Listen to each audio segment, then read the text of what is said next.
Hey everybody. If you've been watching my reels or following Donald Trump's pardons, you're probably asking why the president has the power to grant pardons. That's a really good question to be asking right now, and there's actually a good answer, so let me explain. I'm Liz Oyer, the former pardon attorney for the Department of Justice. The pardon power is a very odd part of our Constitution because it's actually a relic of the English monarchy. It's a power historically used by kings. The framers of our Constitution debated whether to give this power to the president. They realized that it's not very democratic. So why did they do it?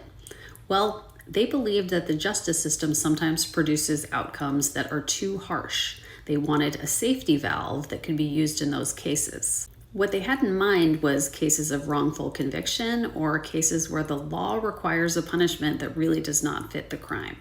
The framers intended that the pardon power would be used for mercy. They thought the president would only grant it to people who really deserved it. The framers of our Constitution were right that the law does sometimes produce outcomes that are unfair or overly harsh. The best example of this is mandatory minimum sentencing laws. Since the 1980s, we've seen hundreds of thousands of people sentenced to mandatory minimums for federal drug crimes. Some of these people are serving mandatory life sentences for crimes that involved no violence. President Obama used the clemency power mostly to commute or reduce sentences for nonviolent drug crimes. He did this in a very thoughtful and principled way, and as a result, many really deserving people got a second chance at freedom. Pardons can also play an important role in helping people rebuild their lives after they serve their sentence.